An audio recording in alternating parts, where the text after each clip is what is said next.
Sí. Sí, doctor. Equipo 2B, tomen nota, por favor. Solo para enfatizar.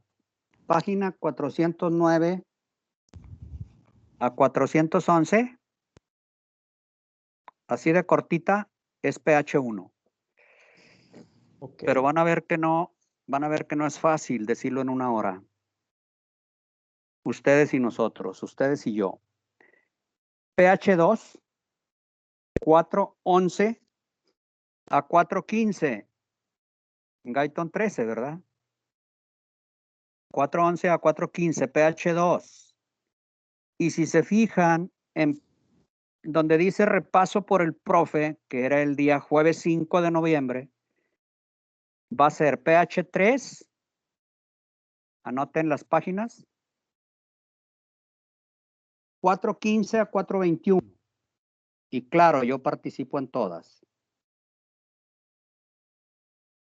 El mismo equipo 2B va a tratar el tema 3 días.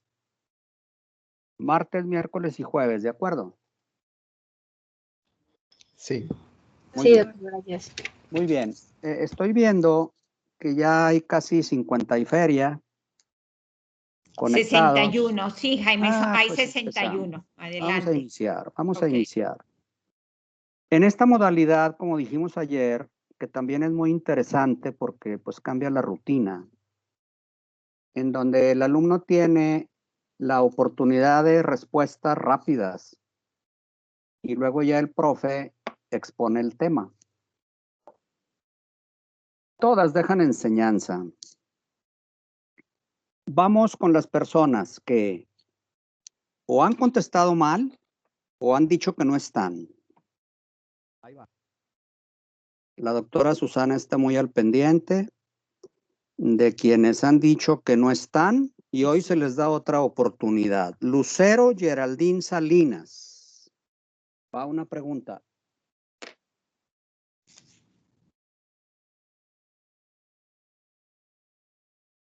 Casualmente hoy dice que tampoco está. No aparece en la lista, Jaime, de participantes, Lucero. Bueno, pues Geraldine. le ponemos otra falta. Va otra persona que ha dicho que no está, Miriam Alexandra Rivera. Déjame checo si está. A ver. Por favor. Aquí estoy.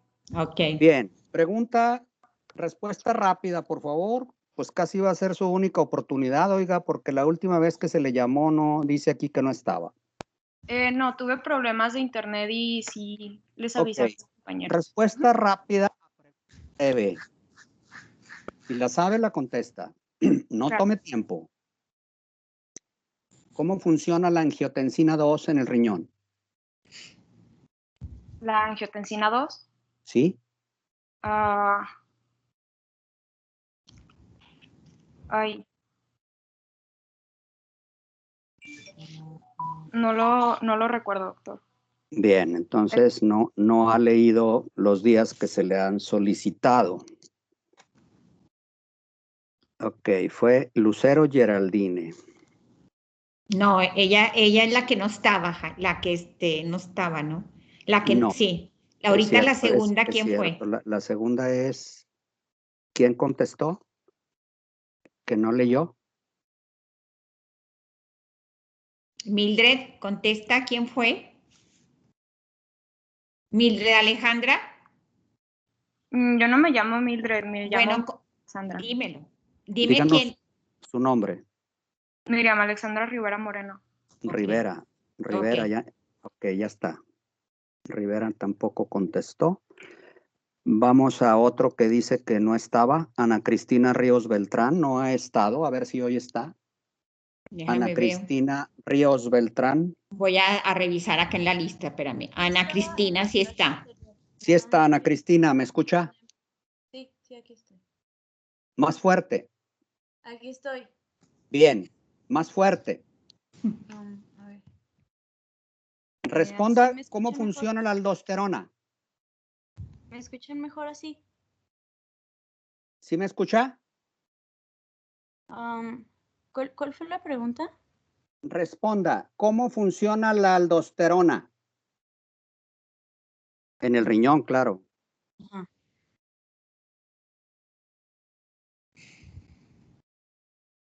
Tampoco. Es. Ay, era el No. de sodio. ¿Qué? ¿Qué le hace al sodio? ¿Lo reabsorbe? ¿En dónde? En el túbulo distal. No. Bueno, es más allá. Es En más los- allá. Tiene la mitad. Muy poco en el distal y mucho en el colector. Otra pregunta. Carla Leticia Pérez. A ella no le hemos preguntado. Déjame doctora, revisar. aquí estoy. Ah, ok. Carla, ¿cómo funciona la ADH? La.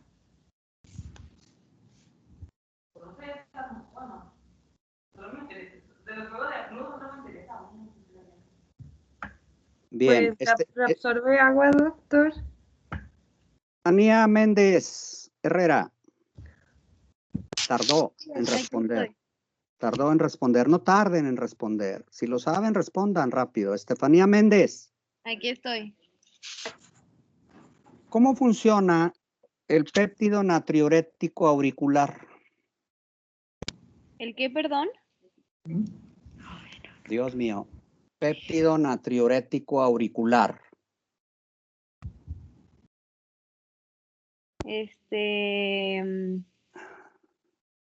Incrementa. Ya se tardó.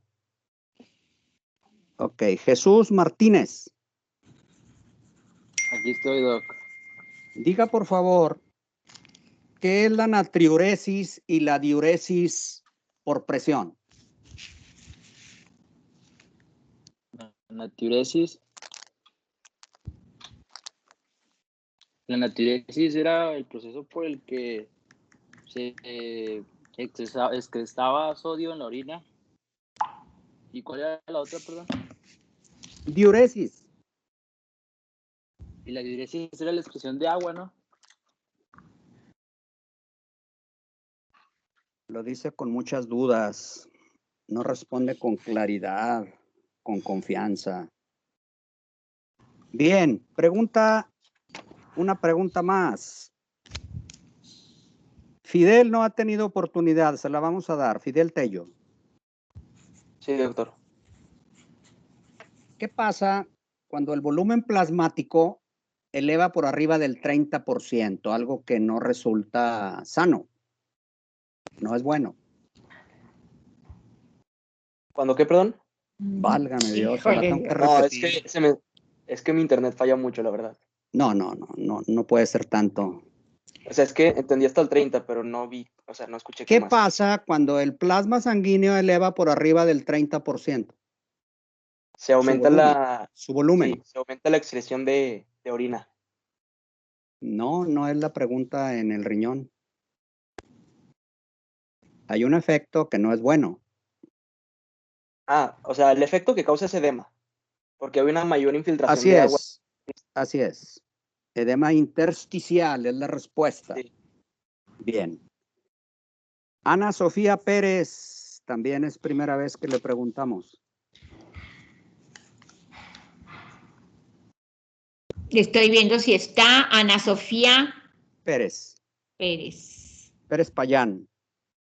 Ahí voy.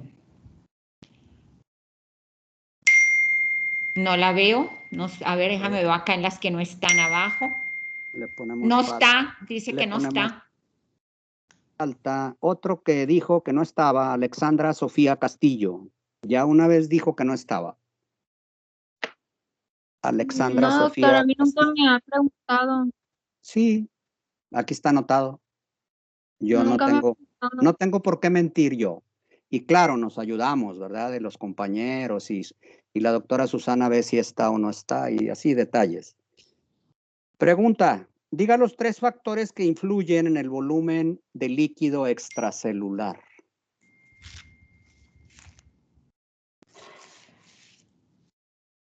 ¿Sí me escuchó? Sí le escucho, ¿leyó la clase de hoy? Sí. Lo que afecta sería la glucosa, el sodio y las proteínas. No, nada más dijo el sodio y eso habría que especificarlo más. Doctores dijo 1. Bueno, seguimos con el ejercicio y si sobre la marcha aparece una pregunta la vamos a hacer, porque sí se puede. Vamos a empezar a compartir. Se puede porque disponemos de tiempo.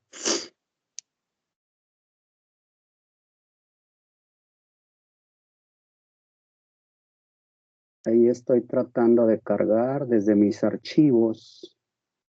Esto ustedes ya lo ven. Ahí está cargando.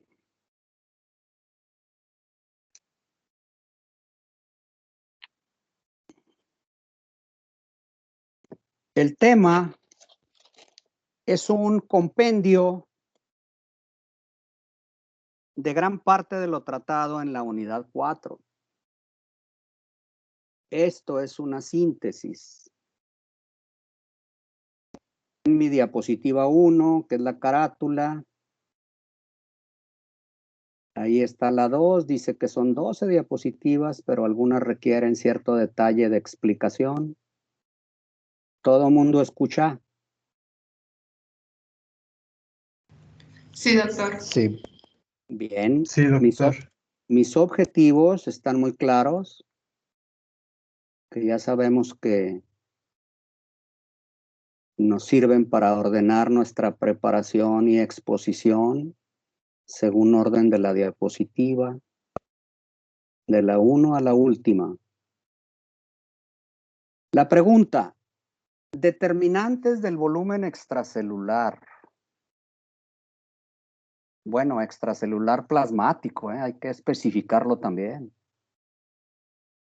¿De qué depende el volumen plasmático? De la sal y del agua. Básicamente. Es decir, lo que ingerimos, el cómo el riñón lo maneja y lo que orinamos. Pero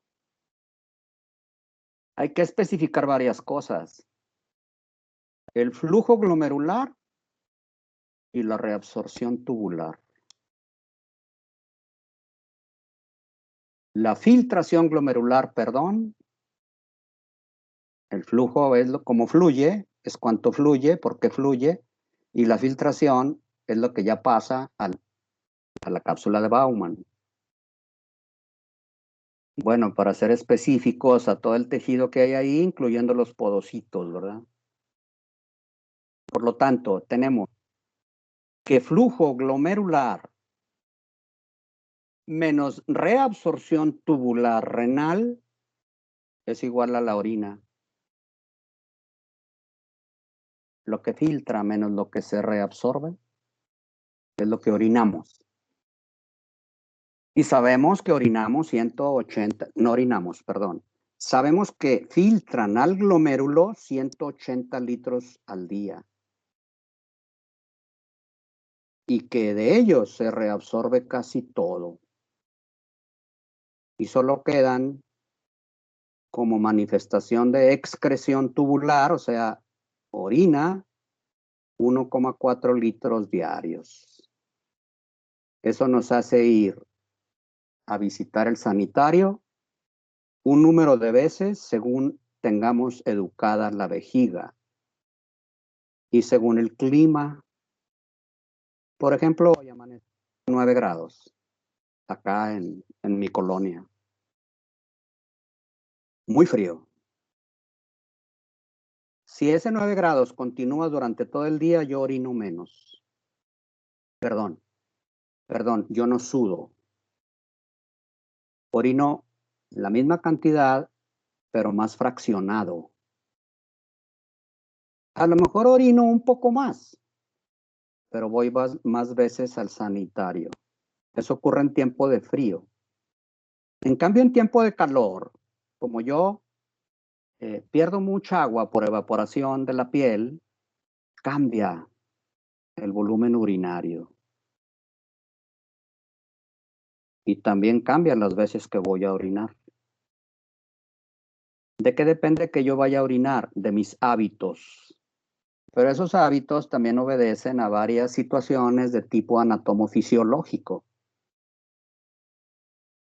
Como decíamos ayer, el hombre no se detiene para ir a orinar donde pueda, pero la mujer, digamos, recatada a unas costumbres, a una cultura, no va a cualquier lugar a orinar y ella sabe por qué. Si en una hipótesis, si hipotéticamente imaginamos, por favor, que el filtrado aumenta en un 5% del normal, o sea, más allá de 125 mililitros minuto, el incremento en 24 horas es de 9 litros de orina. Esto quiere decir que si yo sumo esos 9 litros a los 180 que normalmente filtran, pues tengo 189 litros en lugar de 180. Y si lo divido entre 24 me da 7,9 litros hora de filtración.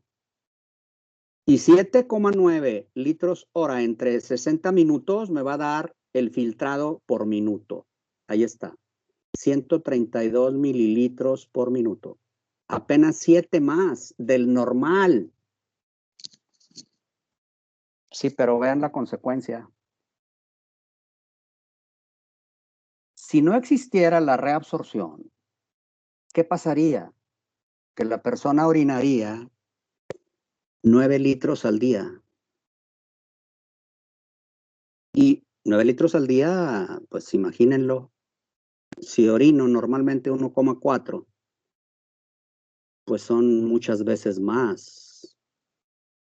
Quizás 7 veces más. Si eso yo lo divido, 7 litros, 375, si divido 9,000, me va a dar 375 mililitros cada hora.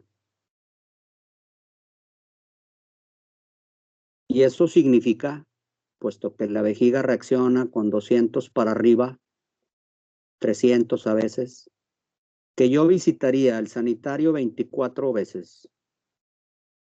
Es decir, haría 24 viajes al sanitario día y noche.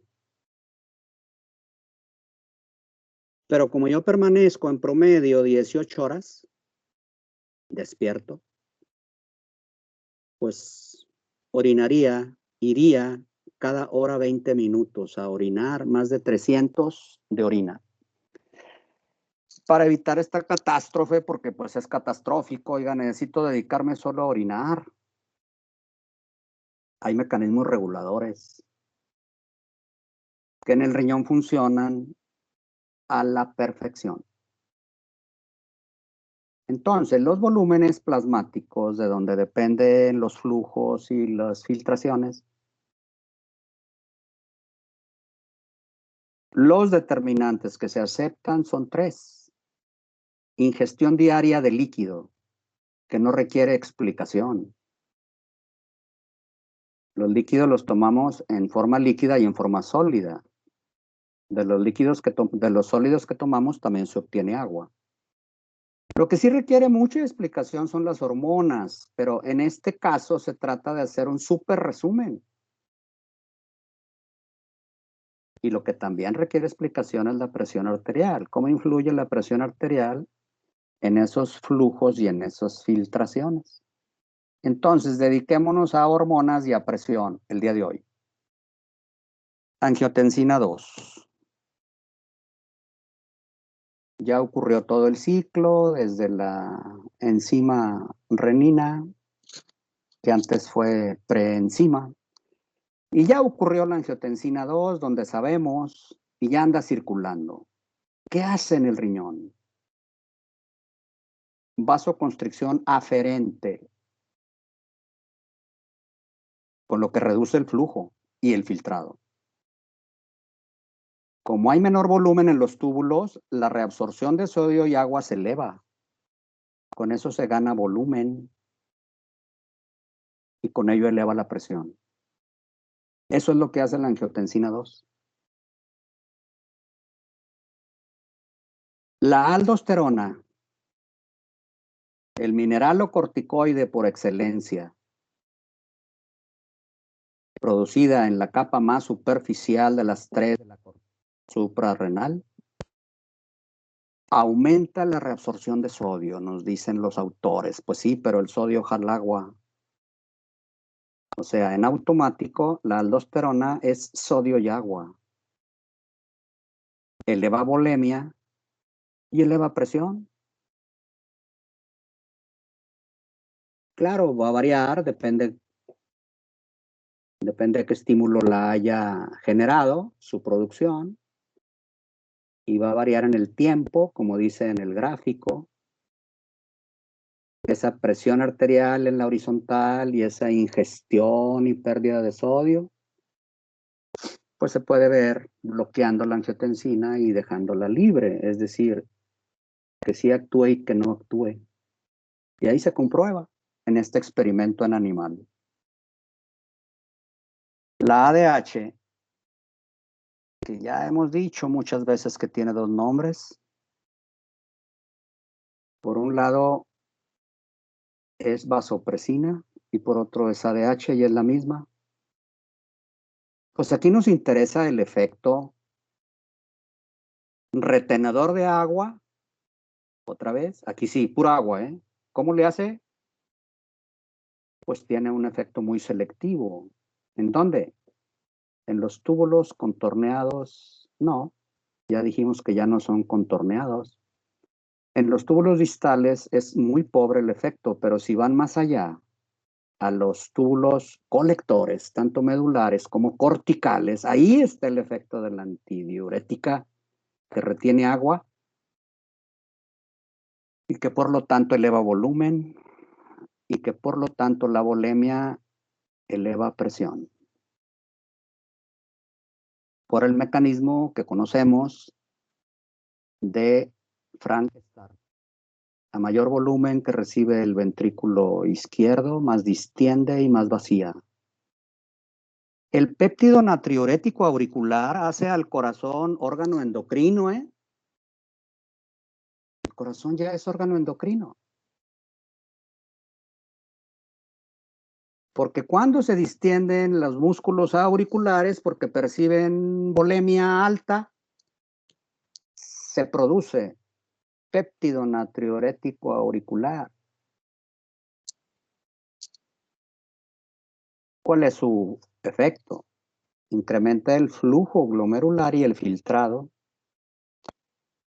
pero reduce la reabsorción de sodio y agua.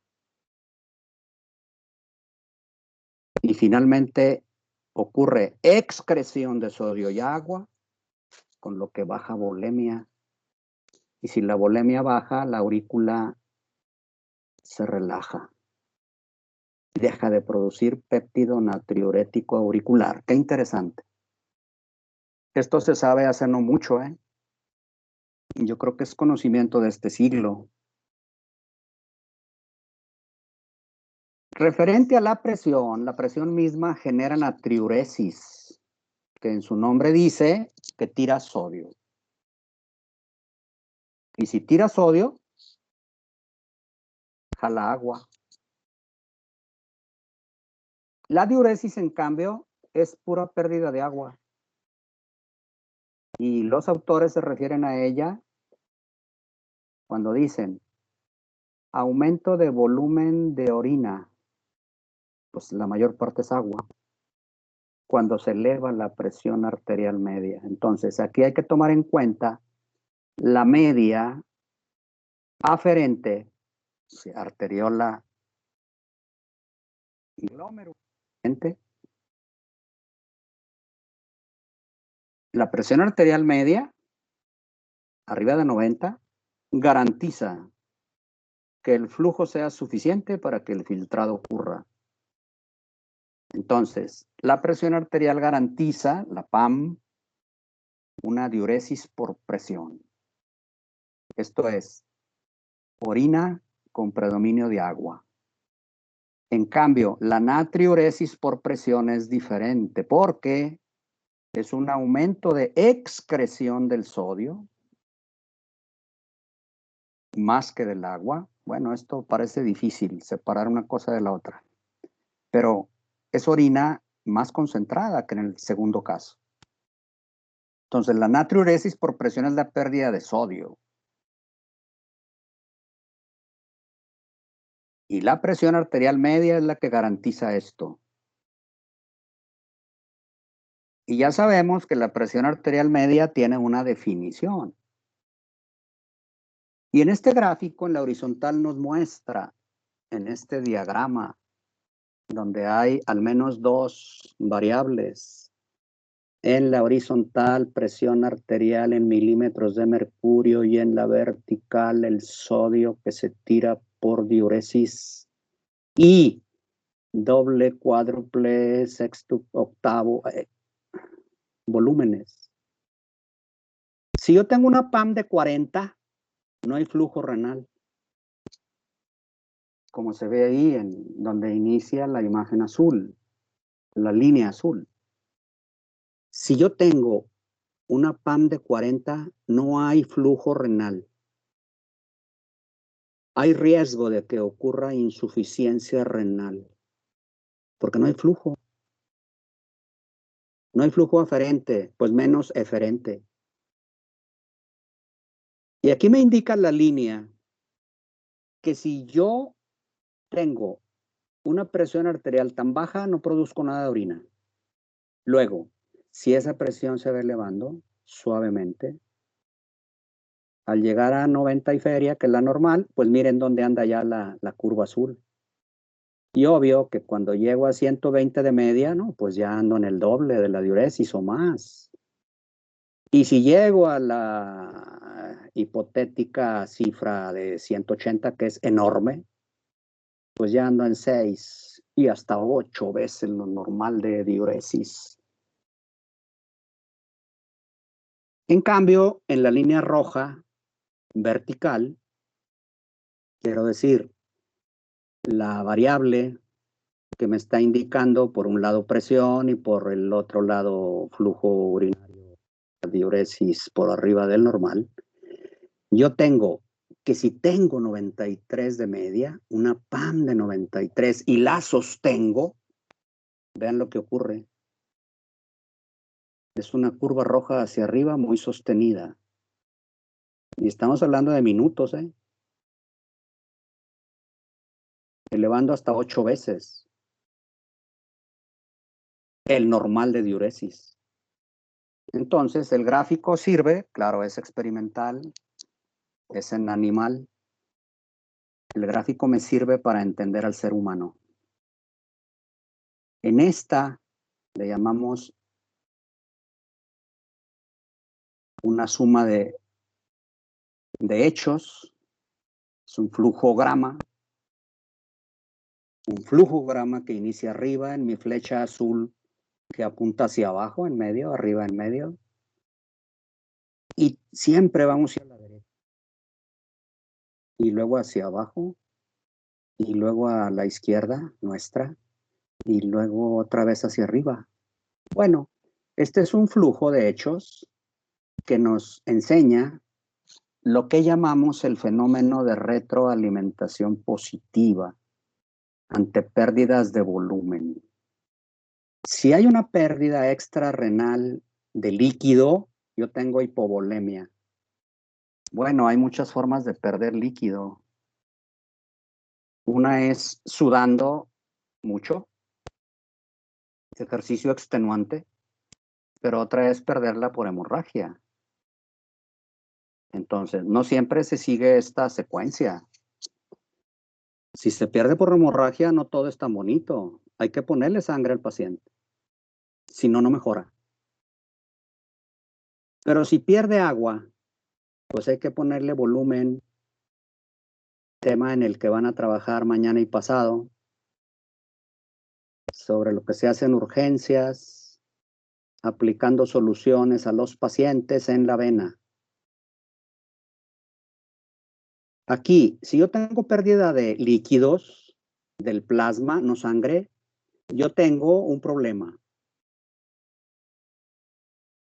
Que yo necesito, y bueno, hay muchos mecanismos, necesito beber agua y la bebo porque se despierta rápido. Estoy hablando de pérdida de agua por sudor, por ejemplo. Se despiertan los reflejos de la sed, de la boca seca, de etcétera. Y eso me hace beber agua. Y si yo bebo agua, así de rápido como la bebo, se absorbe. ¿En dónde? No en el estómago, ¿eh? Eso parece extraño, pero así es.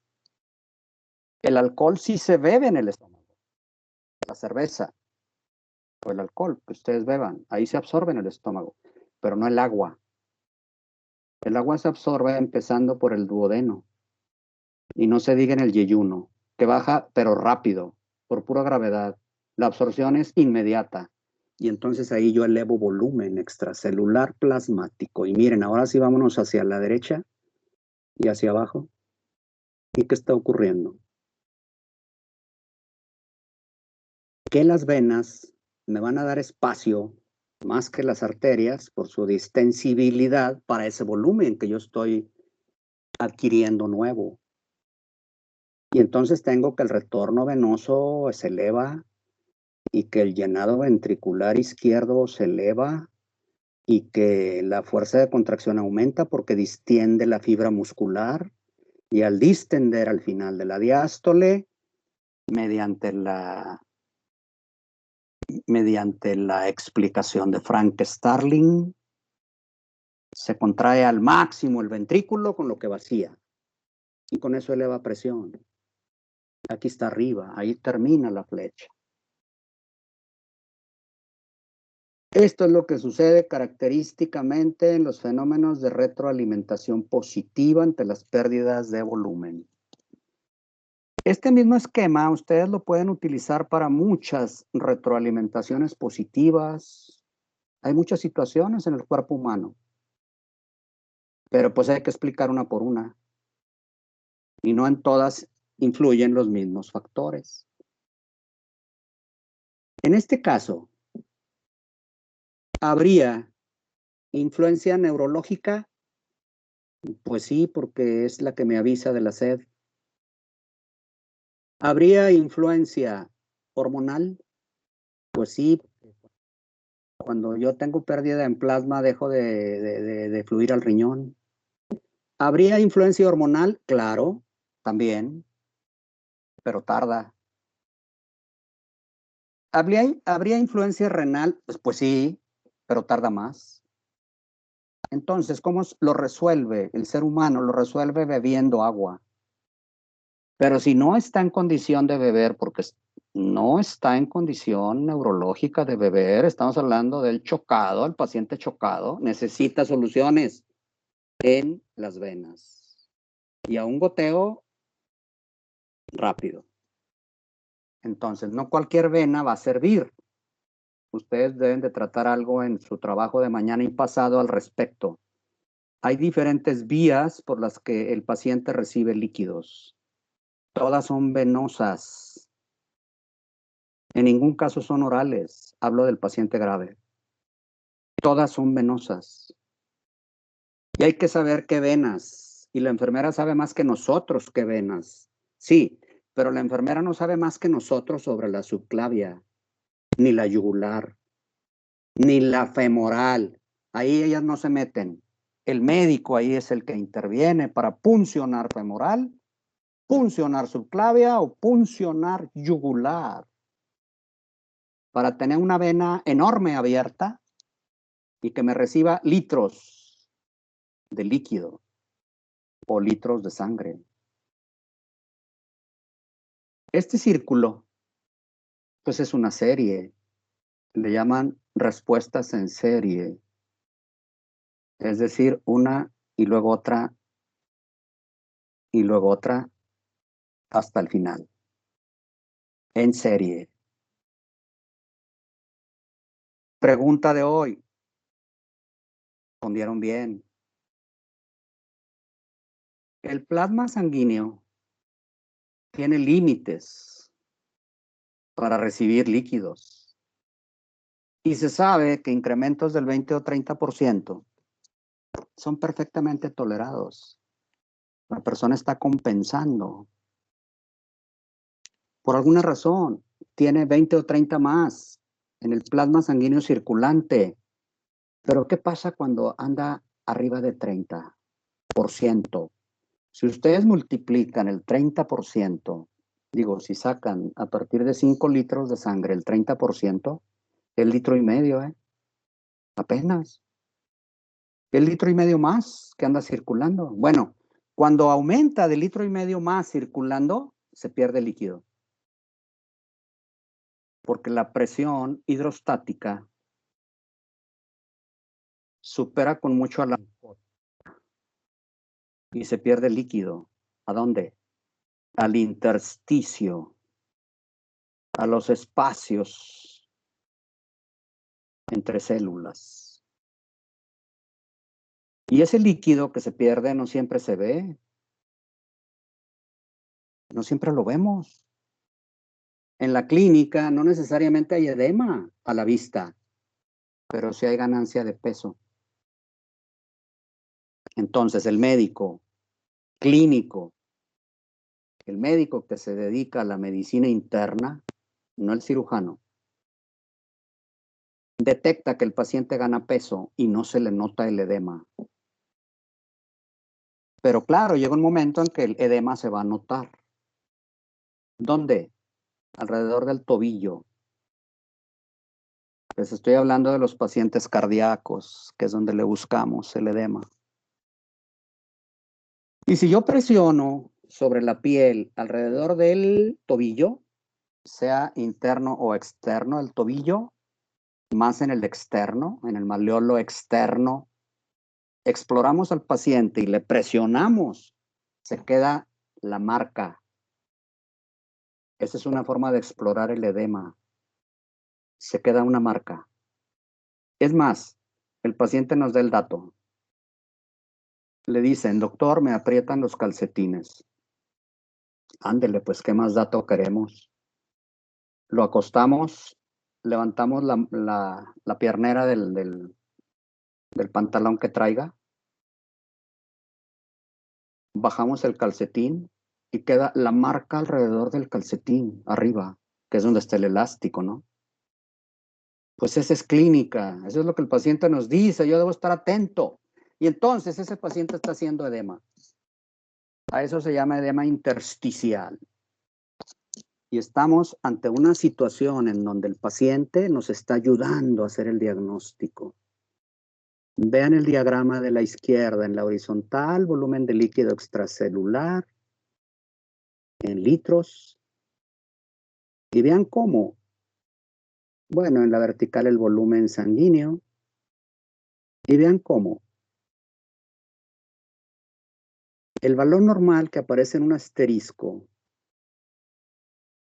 va precedido abajo de una llavita, línea discontinua, donde nos dice hay ciertos volúmenes en los cuales el paciente sufre, incluso puede morir.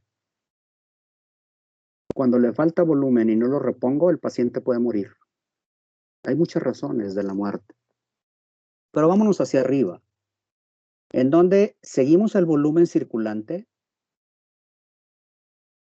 el edema. Y si la causa del edema no se corrige, el edema va a continuar. Obvio, hay situaciones en que el edema nos mata también, pero no estoy hablando del edema intersticial, digamos, periférico. No, estoy hablando del edema pulmonar, por ejemplo. Cuando en el intersticio entre los alvéolos y los capilares hay mucho líquido, a eso se llama edema pulmonar. Y por cada fracción de milímetro que aumenta el espacio entre un alvéolo y un capilar, deja de intercambiar los gases, el pulmón. Deja de ventilar. Bueno, deja de intercambiar el pulmón. El edema pulmonar mata, en 2 horas. Raramente 3 aguanta un paciente en edema agudo pulmonar. Hay que actuar rápido. Y en urgencias, ¿qué hacemos? Ponemos diurético potente. De momento no me preocupa que tire potasio, así que uso furosemida y bumetanida, que es 30 veces más potente, hasta 50 veces más potente ya que la furosemida, y me hace orinar al paciente 2 litros en menos de 1 hora. Así es como sacamos a los pacientes de edema pulmonar. Pero bueno, en este caso estábamos tratando, pues, digamos, lo no grave, el edema intersticial periférico, que puede o no manifestarse y que el paciente, pues, puede o no decir nada, Pero cuando el paciente llega, yo estoy obligado a explorarlo y yo le voy a pedir que pase a la camilla y yo voy a bajar el calcetín, aunque él no se haya dado cuenta, y yo voy a detectar el edema. Esa es la clínica de todos los días en cualquier hospital. Entonces, por todo lo anterior, en un gran resumen, tenemos que el volumen sanguíneo se mantiene a un nivel. Así nosotros estamos ingiriendo mucho líquido. Hay un sonido ahí, pero no significa nada, ¿verdad? ¿Todo el mundo escucha? Sí, doctor. Sí, Porque doctor. esta parte última es muy Sí, interesante. doctor. Esta parte es muy interesante. Hay un diagrama a la izquierda donde dice ingestión diaria de líquido. E inicia con el paciente que no puede vivir si no ingiere agua en pocos días. Pero si ingiere, ahí ven el comportamiento de la curva roja.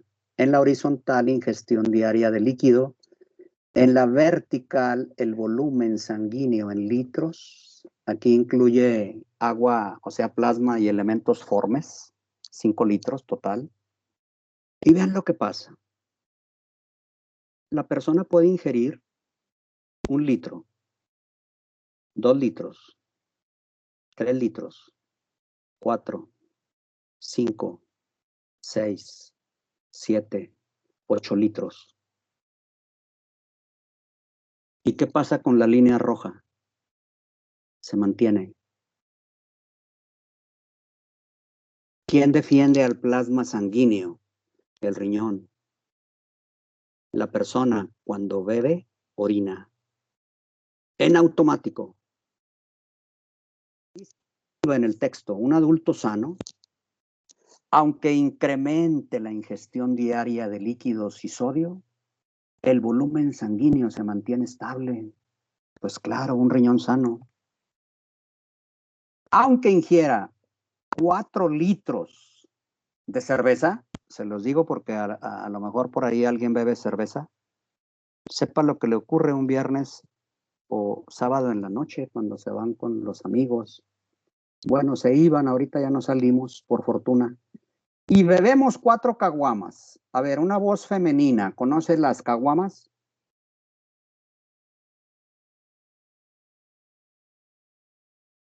¿De cerveza? Sí, doctor. ¿Cuánto contiene una caguama? En mililitros. Bueno, esa es pregunta para un hombre. 900. 900. La familiar. 900. Vamos a cerrarlo a 1000. Son 4 litros. Usted se está bebiendo 4 caguamas en una tarde-noche en un fiestongo de esos muy animados, como los que tenemos de jóvenes.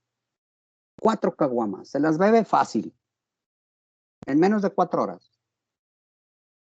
Así hay gente bebedora, ¿eh? ¿Y qué pasa? No le pasa nada. Claro, la caguama tiene electrolitos, ¿verdad? No es pura agua. No pasa nada.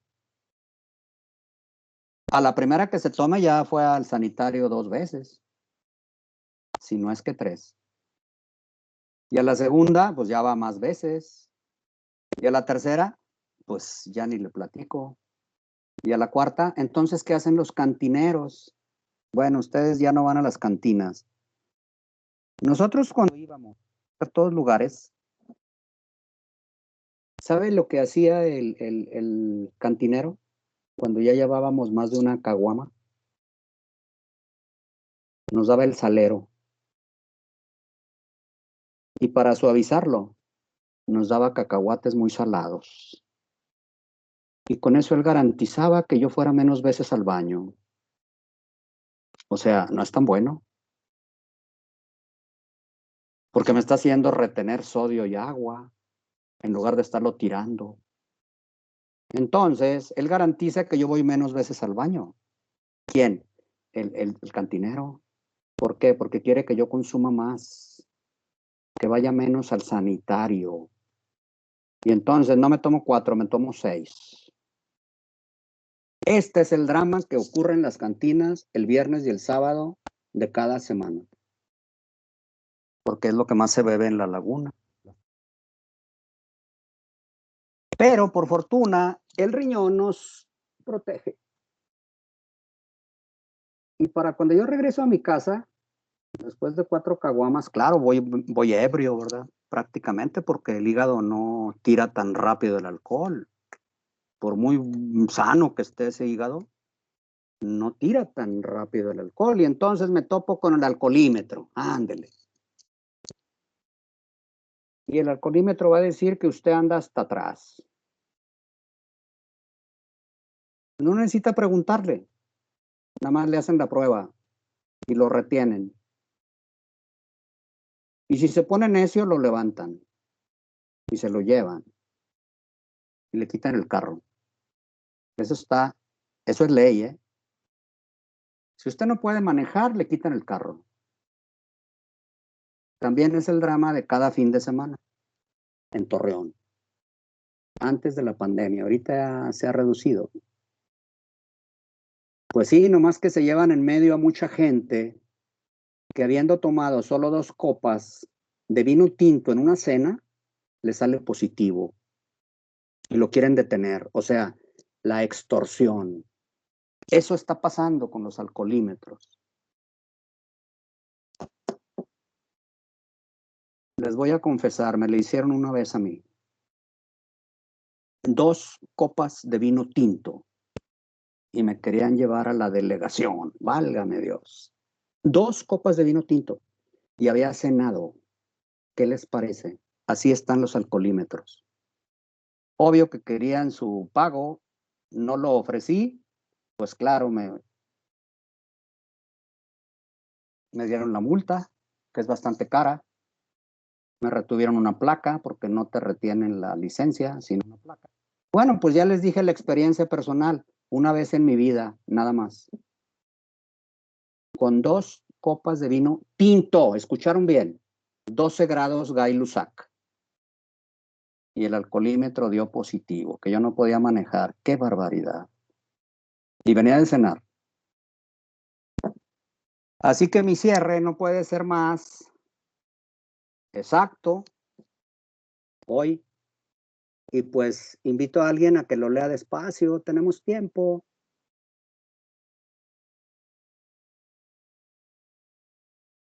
El cierre. Adelante.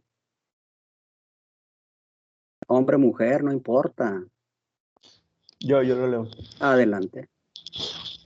El volumen del líquido extracelular está determinado por el equilibrio entre la ingestión y la salida de sal y agua. Son 3 factores que influyen en los volúmenes extracelulares: ingesta de líquidos, efectos hormonales y elevación de la presión arterial.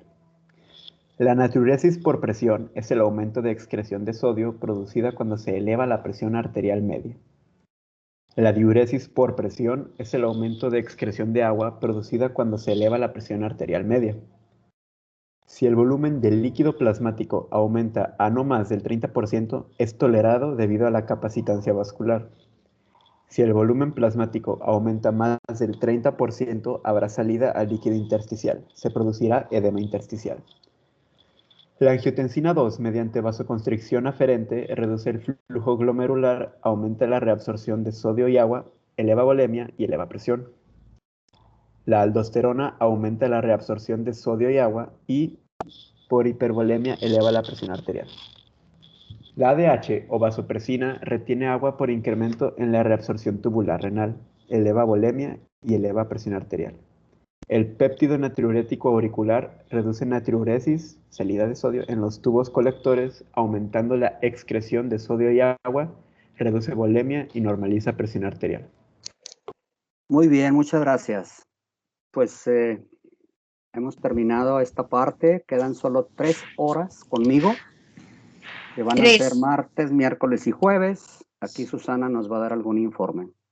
No, al inicio de la clase levantó la mano Eric Armando García. No sé si tenía algo que preguntar, Eric. Eric. Ah, no, fue un error mío. Ok. Junto los iconos. Muy bien. Y ayer, al terminar, levantó la mano Cecilia Estefanía. No sé si quieras ahorita comentar algo o preguntar algo, Cecilia. Puede ser de ayer o de hoy. Exacto. Ya no te dimos tiempo porque se cerró la clase. Sí. No, no se preocupe, doctora, gracias. Pues qué bueno. A mí me da mucho gusto que todo el mundo esté conforme. Jaime, ahí está una mano levantada de Alejandra Sofía Castillo. Adelante, Alejandra. Adelante, por favor.